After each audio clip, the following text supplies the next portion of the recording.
wabarakatuh.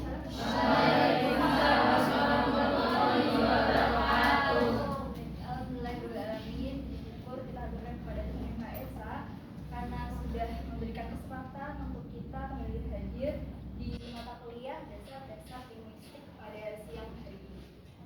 Baik, sebelumnya yang saya hormati Ibu Nike Kusmawidiastuti selaku pembimbing dosen mata kuliah dasar linguistik dan teman-teman semuanya yang saya cintai dan yang saya banggakan.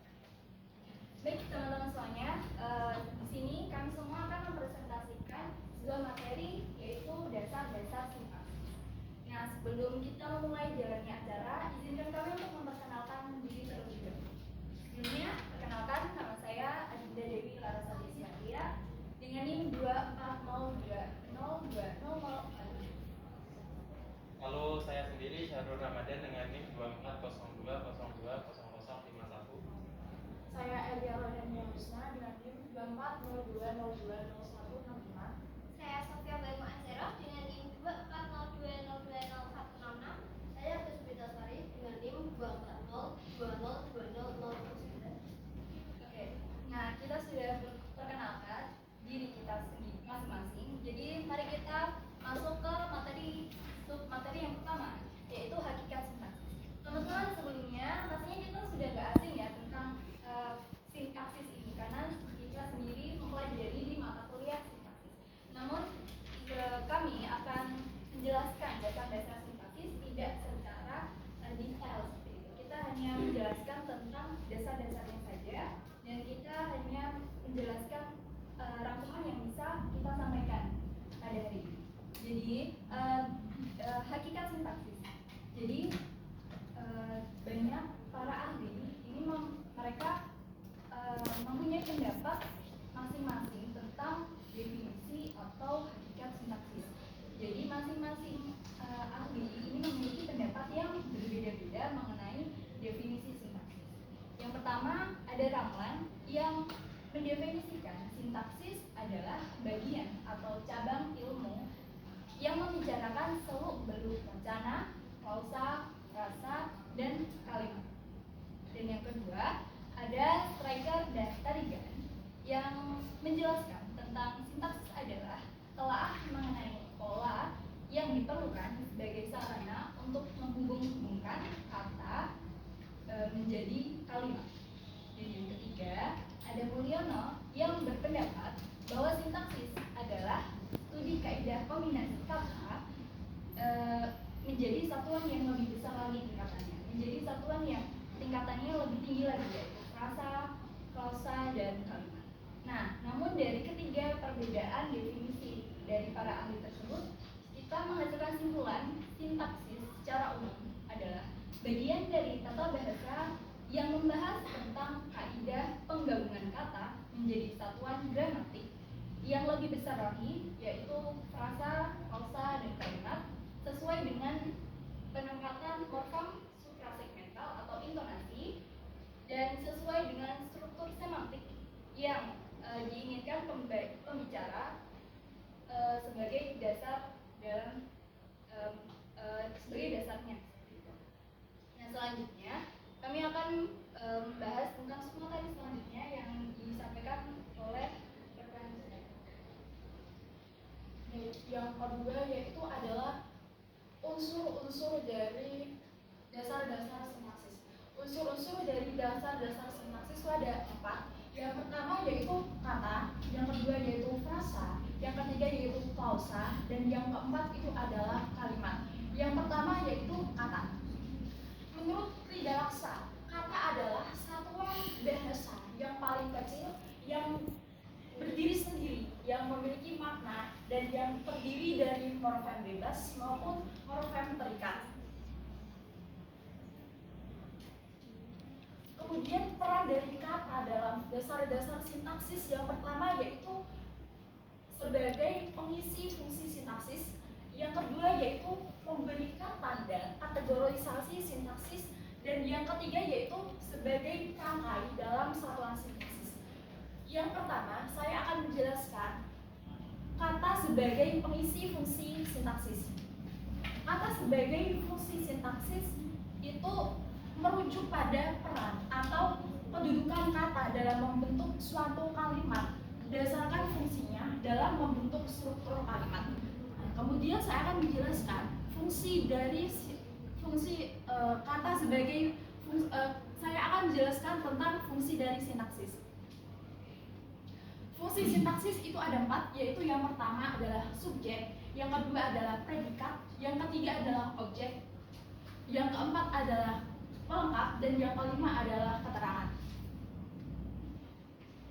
Yang pertama yaitu subjek. Subjek itu dalam kata berfungsi untuk menunjukkan pelaku atau topik yang dibahas dalam kalimat. Contohnya yaitu Budi belajar di perpustakaan. Budi itu sebagai subjek karena Budi itu sebagai topik pembahasan dalam kalimat. Nah, yang kedua yaitu predikat. Predikat itu menjelaskan tentang tindakan yang dilakukan oleh subjek. Contohnya Budi belajar di perpustakaan. Nah, belajar itu sebagai predikat karena belajar itu merupakan tindakan yang dilakukan oleh Budi. Di mana predikat itu tadi kan menjelaskan tindakan yang dilakukan oleh subjek. Kemudian yang ketiga yaitu objek. Objek adalah kata yang berfungsi sebagai sasaran dari tindakan dari predikat. Contohnya Budi membaca buku. Nah, buku itu berfungsi sebagai objek karena buku itu adalah sasaran dari tindakan yang dilakukan oleh subjek.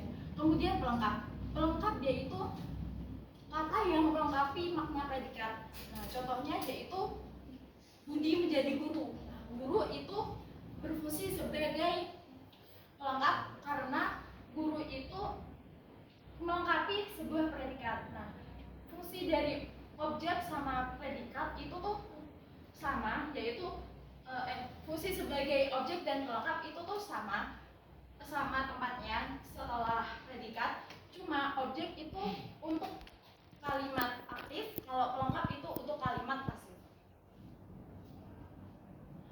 Kemudian fungsi yang kedua yaitu keterangan. Keterangan yaitu kata yang memberikan informasi tambahan mengenai waktu, tempat, cara, atau sebab yang dilakukan oleh subjek. Contohnya Budi belajar di rumah. Nah, di rumah itu sebagai keterangan karena di rumah itu sebagai informasi tambahan mengenai tempat yang dilakukan oleh subjek. Kemudian peran yang kedua yaitu kata memberikan tanda kategorisasi sintaksis. Nah, kata yang peran ini itu kata dalam suatu kalimat itu dapat dikategorikan berdasarkan kelas kata dan fungsi sintaksis. Yang pertama yaitu berdasarkan kelas kata. Kata-kata dikategorikan sesuai jenis kata kelasnya, seperti yang pertama nomina atau kata benda itu buku, rumah, orang. Kemudian verba itu kata kerja, contohnya makan, berlari, menulis.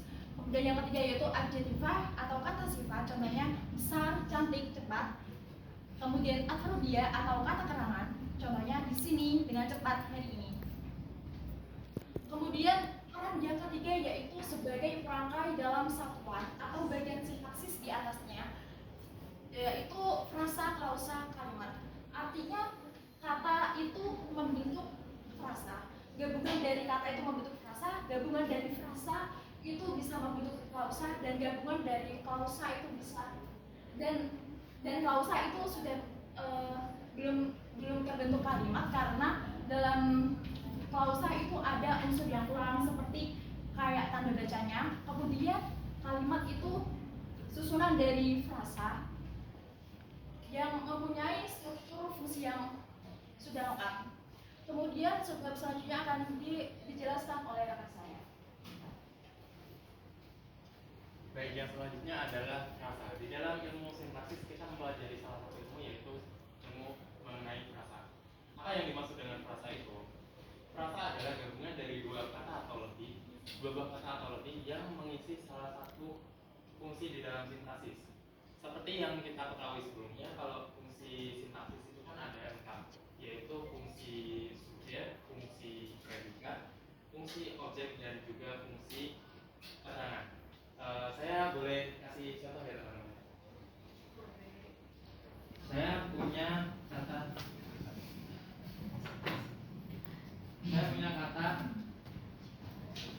adik saya suka makan kacang goreng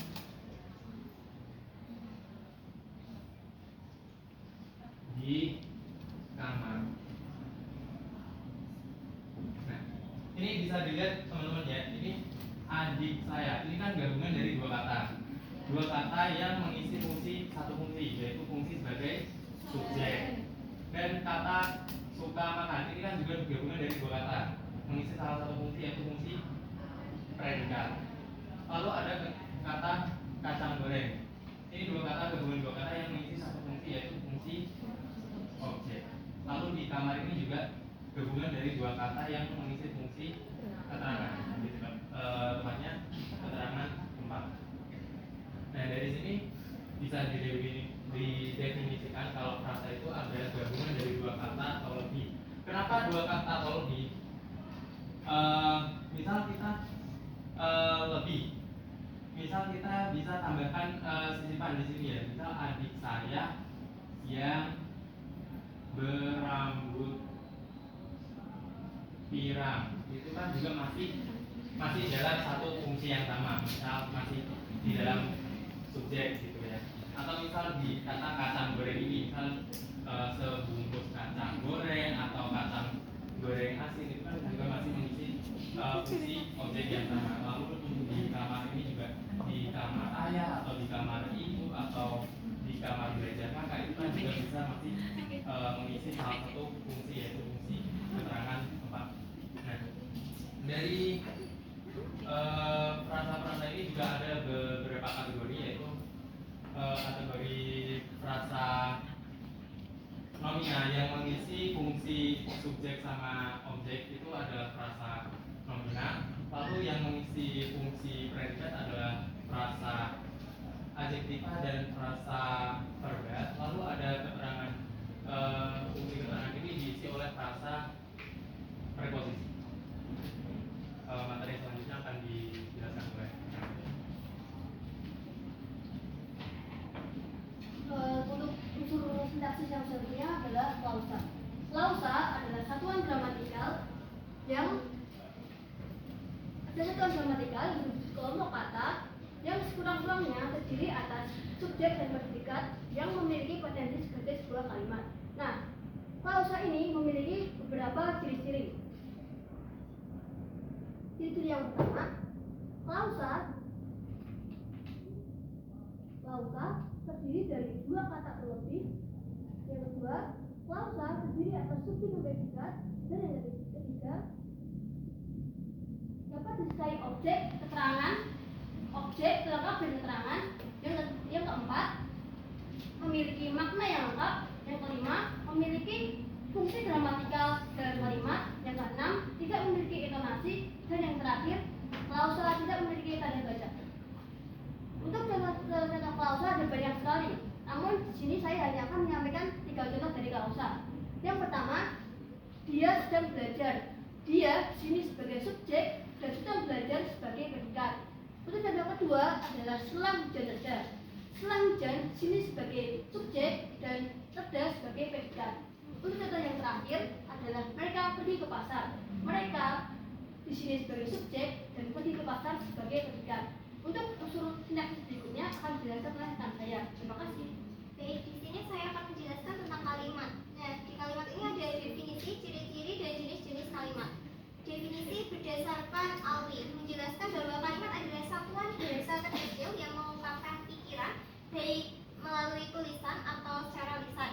Nah, dari ciri-ciri kalimat sendiri, yang pertama adalah diawali dengan huruf kapital dan diakhiri dengan tanda baca. Tanda bacanya itu seperti tanda titik, tanda tanya, tanda seru. Yang kedua, terdiri minimal dari subjek dan predikat.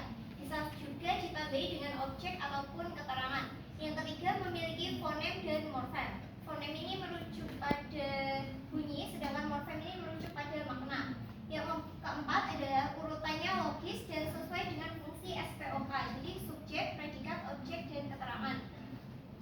Selanjutnya adalah jenis-jenis dari kalimat. Jenis-jenis kalimat ini dibagi menjadi 3, yaitu berdasarkan predikat, jumlah klausa, dan fungsinya.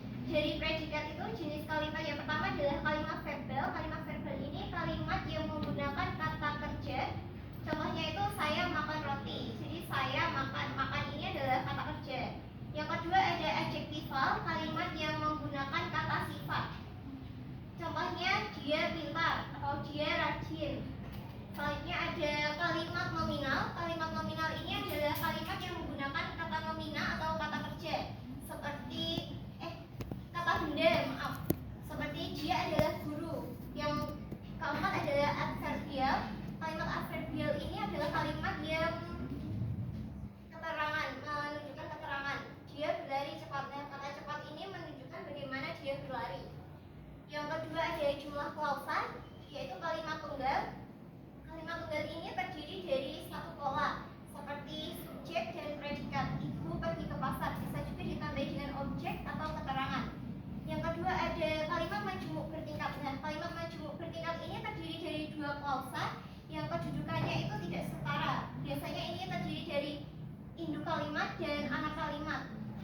Yang ketiga ada majmuk setara. Majmuk setara ini adalah kalimat yang terdiri dari dua klausa atau lebih yang kedudukannya itu setara. Biasanya di tengah sini ada kata hubung.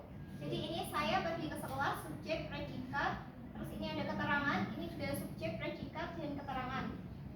Untuk yang keempat adalah majmuk kompleks. Majmuk kompleks ini adalah kalimat yang terdiri dari tiga klausa. Nah, ayah sedang mandi, ini satu klausa, dan di tengahnya ada kata hubung dan. Adik sedang belajar, ini juga satu klausa, subjek, predikat. Sedangkan yang ketiga ini kata keterangan, ini juga jadi tiga klausa. Untuk yang ketiga adalah fungsinya. Yang pertama ada kalimat berita, kalimat yang menyampaikan informasi atau pernyataan, seperti hujan lebat mengakibatkan banjir di Jakarta. Yang kedua ada kalimat tanya atau interrogatif, kalimat yang berisi pertanyaan yang perlu dijawab, seperti siapa yang pergi, siapa yang bertanya. Yang ketiga ada kalimat perintah atau imperatif. Kalimat perintah ini kalimat yang berisi perintah, seperti pergi kamu dari sini, biasanya dengan akhiran tanda seru. Untuk yang keempat ada kalimat seruan atau interjektif, kalimat yang berisi kalimat yang menyatakan ungkapan perasaan, seperti hore kita berhasil memenangkan pertandingan. Yang kelima ada kalimat harapan atau optatif, kalimat yang menyatakan harapan atau keinginan, seperti saya berharap dapat lulus ujian dengan nilai yang memuaskan, atau dengan kata-kata semoga atau mudah-mudahan. Nah, itu saja.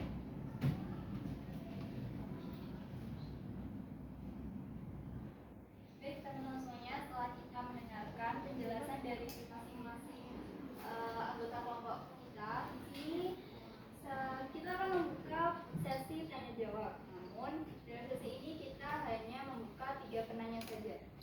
Baik, silakan. Baik, sudah ya, ada Desi, Alicia, dan Nawang. Silakan. Sebelumnya perkenalkan saya Bisa Lestari dengan NIM 24 Kosmi 204. Izin bertanya, tadi kan di ciri kalau saya disampaikan Akis tadi kan ada tanpa intonasi. Bisa diberikan contohnya tanpa intonasi itu seperti apa? Terima kasih.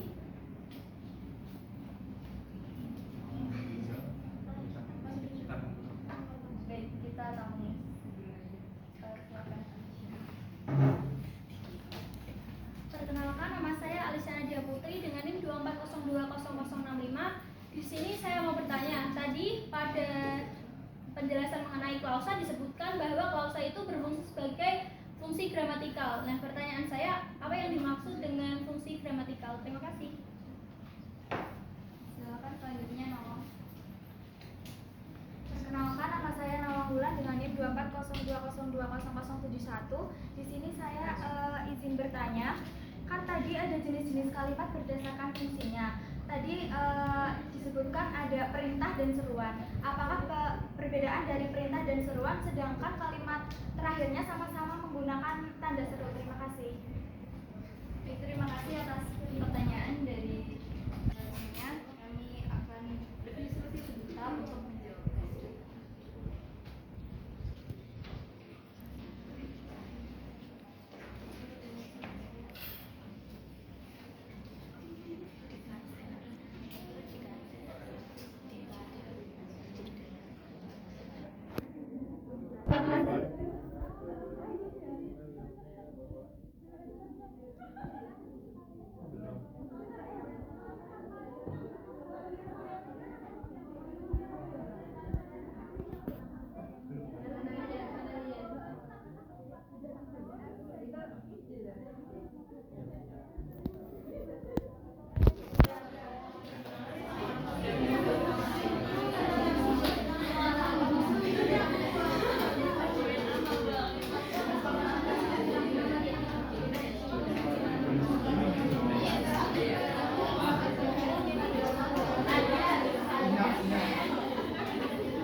menjawab ada 3 pertanyaan tadi dari Desti, dari Alicia, dari Nawal. Nah, tadi yang dari Desti itu pertanyaannya yang intonasi ya? Iya, intonasi. Jadi di ciri-ciri klausa itu ada tidak memiliki intonasi. Nah, intonasi ini kan tinggi rendahnya apa ya? Tinggi rendahnya suara gitu. Contohnya, misalkan intonasi dari kata seruan kayak pergi dari sini, itu kan ada intonasinya ya, kayak tinggi gitu loh. Nah, kalau intonasi untuk kalimatannya itu kan kayak apa kabar. Nah, kayak ada apa ya? Kayak ada jedanya, tapi ya itulah. Ada jedanya, ada tanda jedanya gitu, tidak tinggi tidak rendah. Itu bisa menjawab apa masih ada yang ditanyakan? Sudah terima kasih. Menjawab pertanyaan Pak Alicia, fungsi gramatikal itu sendiri adalah berkaitan dengan pembentukan kata dari segi bentuk dan kelasnya. Alhamdulillah. Baik, pertanyaan terakhir dari Kak nama ya. Izin menjawab perbedaan kalimat seruan dengan kalimat perintah tadi. Kalau kalimat perintah itu kan lebih ke kayak memerintah kepada seseorang. Biasanya kalau kalimat perintah itu kan memang menggunakan ada seru. Sedangkan kalau kalimat seruan itu lebih ke kayak refleks diri sendiri tanpa diperintah orang lain gitu. Tapi sama-sama bisa menggunakan ada seru. Misal kayak wah gurunya bagus sekali gitu ya. Misal. Jadi kan kayak refleks tanpa diperintah. Baik teman-teman semuanya, dari ketiga pertanyaan itu saya anggap sudah mewakili dari isi pikiran kalian semua ya. Jadi mohon maaf apabila kita dalam penyampaiannya ada kurang-kurangnya karena kita masih belajar semua. Dan terima kasih atas perhatiannya, terima kasih atas apa ya sudah mendengarkan